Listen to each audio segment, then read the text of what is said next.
Et bonjour à toi, ici Waga. Je suis ravie de te retrouver dans cette 13e vidéo de la playlist Flamme jumelle foire aux questions.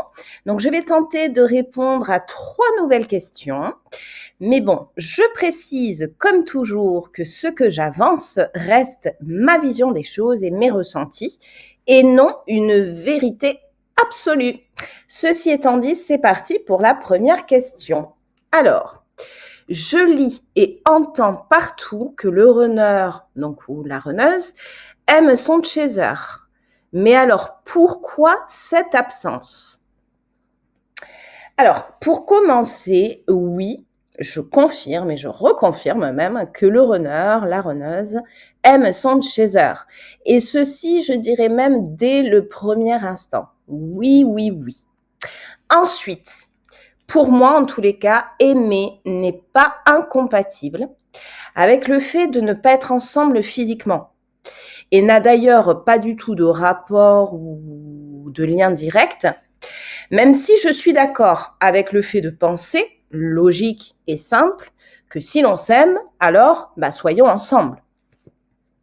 Cependant, pour moi, la définition, enfin pas vraiment la définition, mais l'équivalence, on va dire aimer égale émotion. Donc ce que l'on ressent, ce que l'on vibre, en l'occurrence pour quelqu'un. Alors que être ensemble, pour moi, va refléter une action, c'est-à-dire décider, acter, organiser, mettre en place. Donc, on peut, oui, aimer quelqu'un et pour autant ne pas vouloir vivre ou s'engager avec cette personne.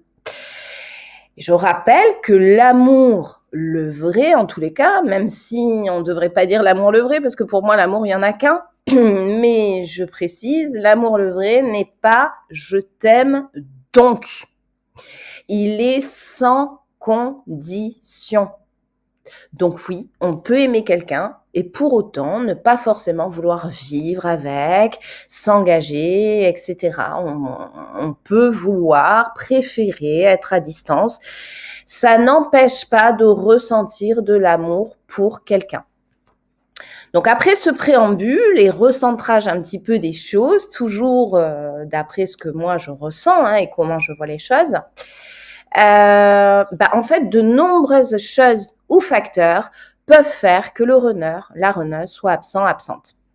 Ceci, bien sûr, en fonction de l'individu, chaque personne est différente, en fonction des contextes, en fonction des passifs aussi de chacun, chacune, des vies antérieures de chacun, chacune, etc., etc. Mais bon, pour répondre de façon plus globale, eh bien, tout simplement, il va y avoir les blessures de l'âme,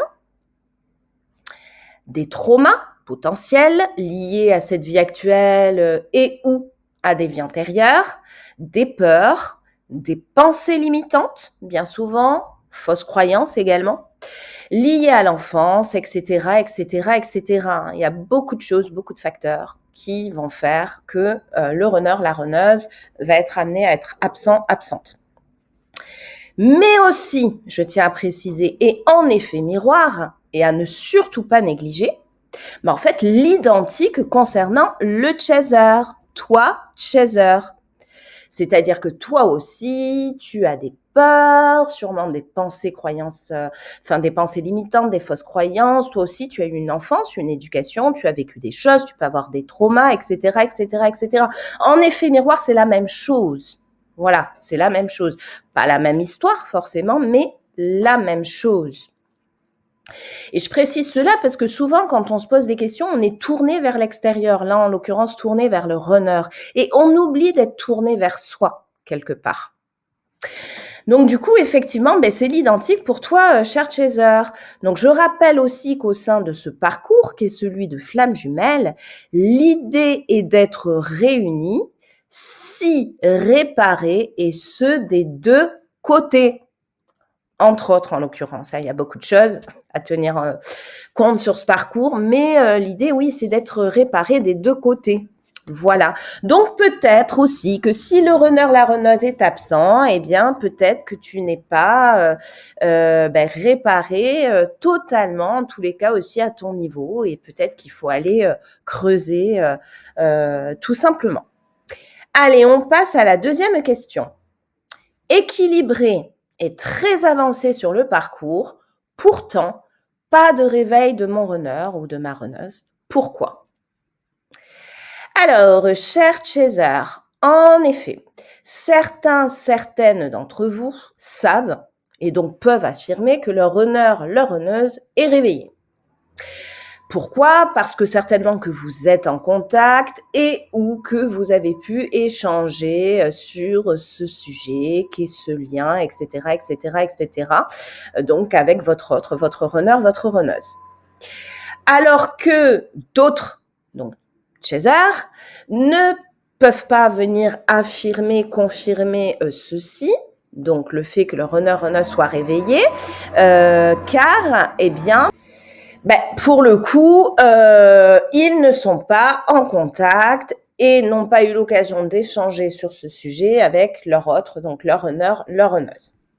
Donc ici, j'en déduis bien qu'il n'y a pas de contact, ou en tous les cas, pas de contact profond et authentique, et que surtout le sujet n'a pas été abordé.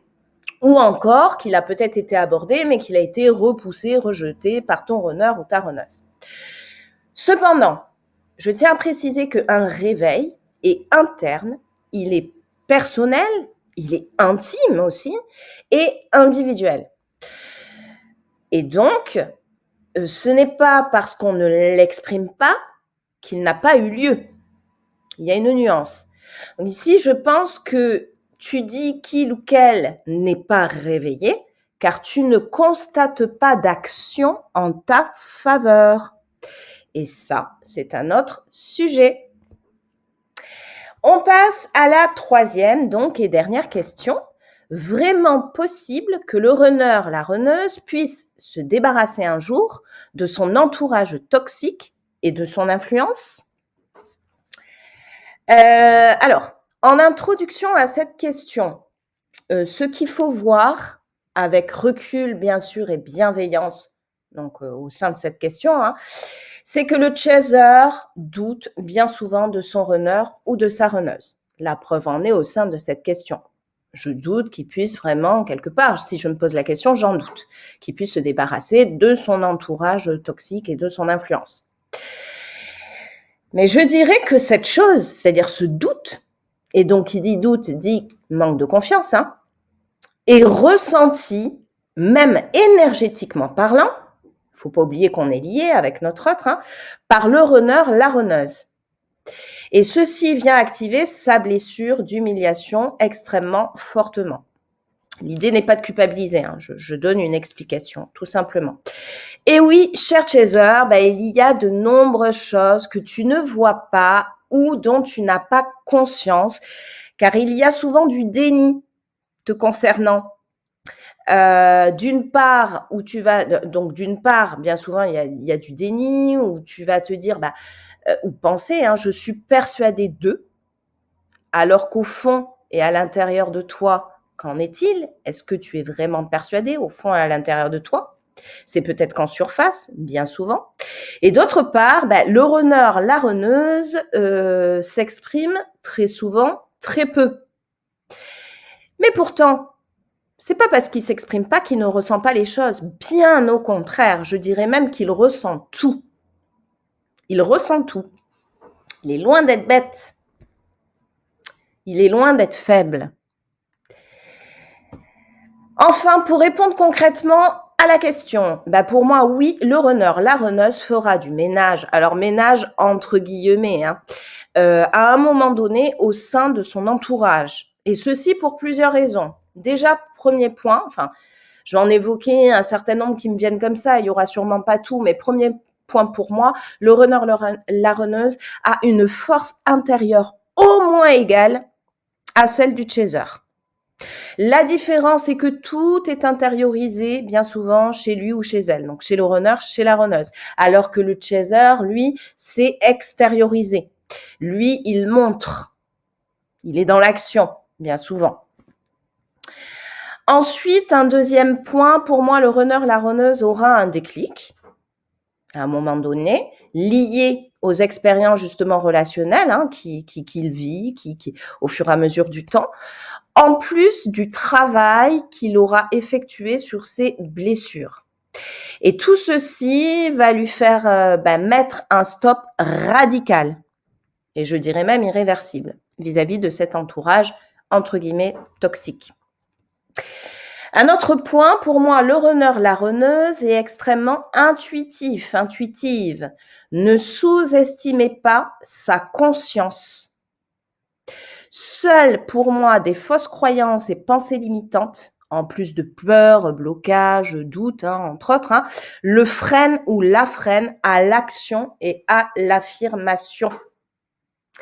Vraiment, ne sous-estimez pas votre runner, votre runneuse. N'oubliez pas que vous êtes jumeaux. Ce que vous avez en vous, votre runner, votre runneuse, là aussi. Et justement, il y a des choses à travailler de part et d'autre pour mettre un certain nombre de choses aussi en lumière. Mais ne sous-estimez surtout pas votre runner, votre runneuse. Vraiment, c'est pour moi le mot d'ordre et le mot de fin. Ayez confiance, ayez la foi. Voilà, c'en est fini pour cette 13e vidéo de la playlist Foire aux questions. N'hésite surtout pas à me poser tes propres questions dans la barre de commentaires si tu le souhaites. J'y répondrai avec grand plaisir très prochainement. Mais aussi, n'hésite pas à apporter ta propre vision des choses, qui peut être différente d'ailleurs de la mienne. Mais c'est ça aussi, je trouve, qui fait la richesse des échanges, et je suis preneuse. Je te dis à très vite pour une nouvelle vidéo avec de toutes nouvelles questions. Et d'ici là, porte-toi bien surtout avec bienveillance et amour envers toi-même. À bientôt!